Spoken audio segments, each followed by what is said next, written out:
بسم اللہ الرحمن الرحیم۔ السلام علیکم سامعین کرام، آج کا بیان حضرت علی رضی اللہ تعالیٰ عنہ کی شہادت مبارک کے بارے میں ہے۔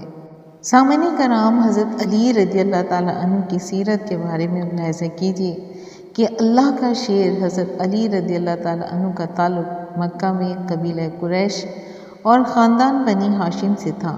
آپ کی ولادت خانہ کعبہ مکہ میں جمعہ 13 رجب 23 ہجری کو ہوئی تھی۔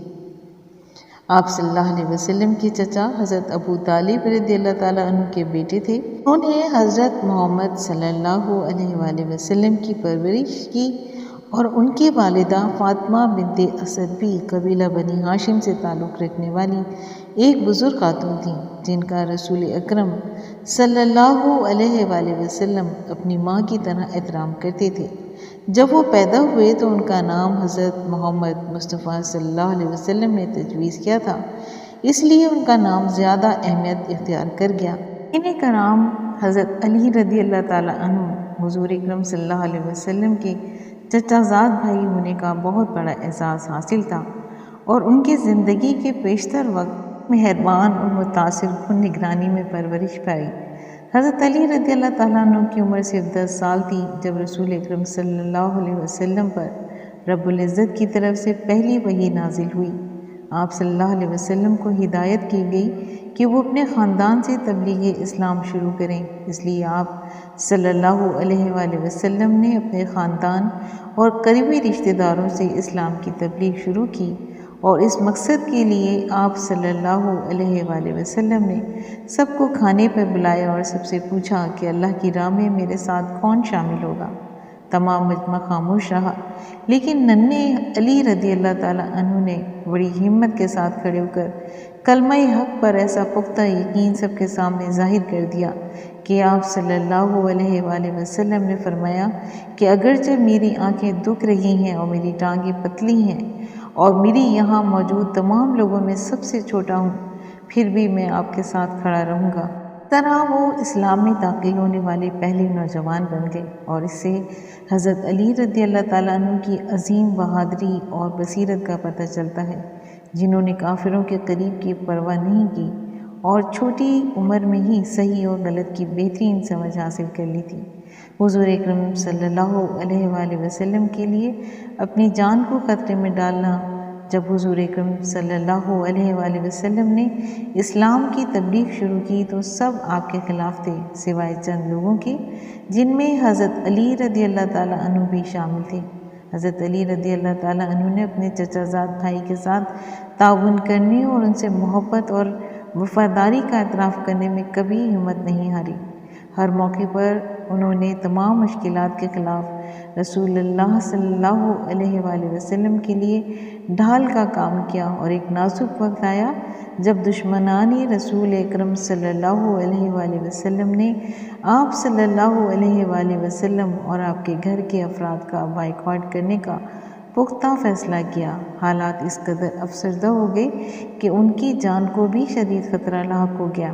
آپ رضی اللہ تعالیٰ عنہ نے بچپن سے ہی ہمیشہ رسول اکرم صلی اللہ علیہ وآلہ وسلم کی حفاظت کی، اور ہمارے پیارے نبی صلی اللہ علیہ وآلہ وسلم بھی ان سے بہت پیار کرتے تھے۔ جس رات حضور اکرم صلی اللہ علیہ وآلہ وسلم مدینہ کی طرف ہجرت کر رہے تھے تو آپ صلی اللہ علیہ وسلم گھر کو خونخوار قبیلے نے گھیر لیا تھا، جنہوں نے آپ کو قتل کرنے کی سازشیں کی تھیں۔ گھر سے نکلنے والے کسی بھی شخص کو مارنے کے لیے تیار تھے۔ ایسی حالت میں حضور اکرم صلی اللہ علیہ وآلہ وسلم نے حضرت علی رضی اللہ تعالیٰ عنہ کو اپنے بستر پر سونے کو کہا۔ انہوں نے خوش دلی سے حکم کی تعمیل کی اور فوراً بستر پر کود گئے۔ چنانچہ رات کے وقت رسول اکرم صلی اللہ علیہ وسلم نے حضرت علی رضی اللہ تعالیٰ عنہ سے کہا کہ سپرد شدہ مال ان کے مالکوں کے حوالے کر دیں، جیسا کہ آپ صلی اللہ علیہ وسلم نے اللہ تعالیٰ کے حکم کے مطابق حضرت ابوبکر صدیق رضی اللہ تعالیٰ عنہ کے ساتھ مکہ چھوڑنے کی تیاری کی تھی۔ حضرت علی رضی اللہ تعالیٰ عنہ نے صرف اللہ تعالیٰ اور اس کے رسول اکرم صلی اللہ علیہ وآلہ وسلم کی خاطر اپنی جان خطرے میں ڈال دی، کیونکہ وہ جانتے تھے کہ کفار آپ کو اس وقت قتل کر دیں گے اعوذ باللہ، جب آپ صلی اللہ علیہ وآلہ وسلم اس رات بستر پر سو رہے تھے تو اس وقت حضرت علی رضی اللہ تعالیٰ عنہ کی بے مثال بے خوفی کا پتہ چلتا ہے، جنہیں اپنی جان کی بھی فکر نہیں تھی بلکہ اپنے وجود کو حضور اکرم صلی اللہ علیہ وآلہ وسلم کی خدمت کے لیے وقف کر دیا تھا۔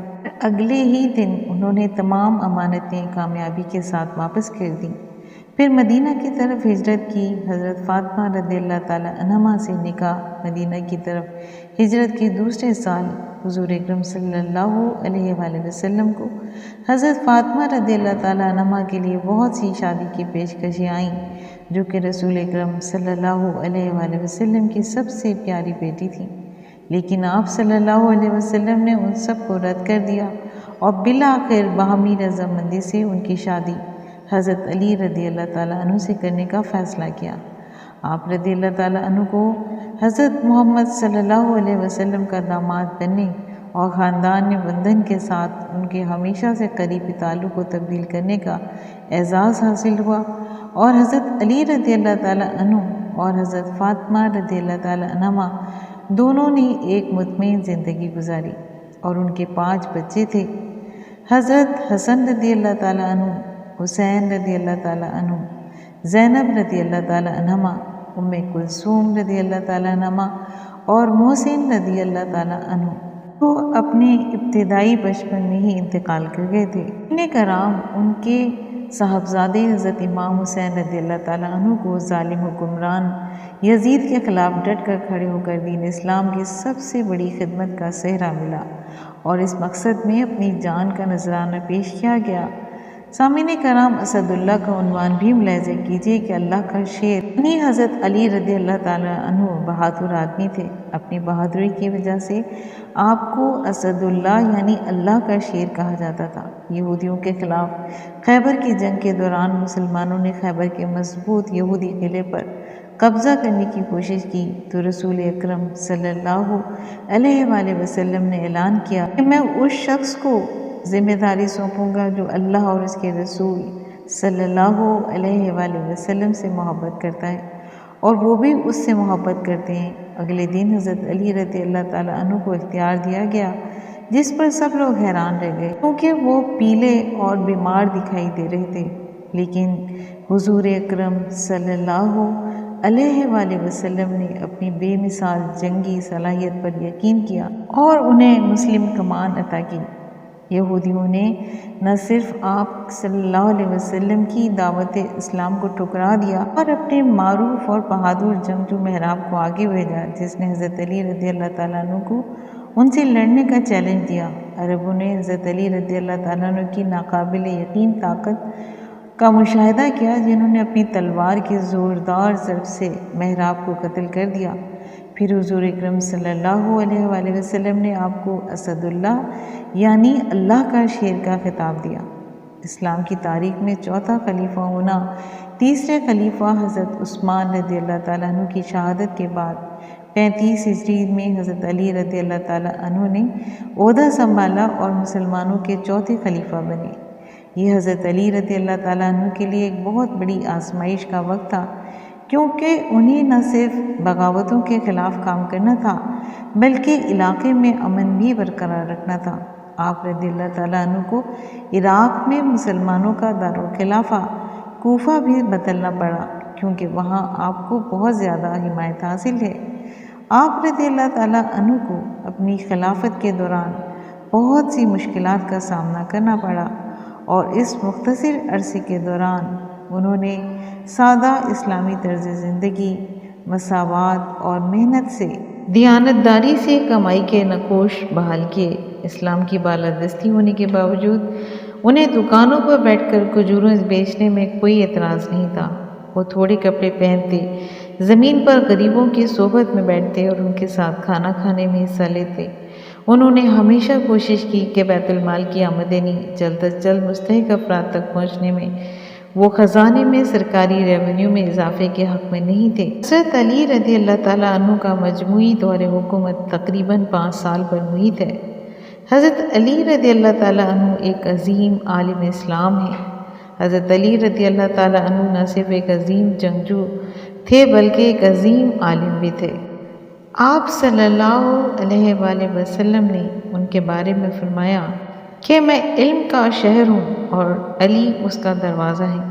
آپ رضی اللہ تعالیٰ عنہ کو اسلام کی تعلیمات پر خاص طور پر قرآن پاک میں ایک ناقابل یقین حد تک حکم حاصل ہے کہ آپ رضی اللہ تعالیٰ عنہ کو عوامی تقریر اور خطابات، خطوط لکھنے اور اپنے اقوال کو قلم بند کرنے میں بھی لاجواب صلاحیتیں تھیں، جو آج تک مسلم دنیا میں اچھی طرح محفوظ اور پیروی کی جاتی ہیں۔ حضرت علی رضی اللہ تعالیٰ عنہ عربی پر عبور رکھتے تھے اور ان کی تحریریں بھی ان کی تقریر کی طرح مؤثر تھیں۔ حضرت علی رضی اللہ تعالیٰ عنہ کی شہادت ابن ملجم کے نام سے مشہور باغیوں میں سے ایک نے حضرت علی رضی اللہ تعالیٰ عنہ کو زہر آلود تلوار سے اس وقت شہید کر دیا جب وہ 19 رمضان المبارک کو مسجد میں نماز ادا کر رہے تھے۔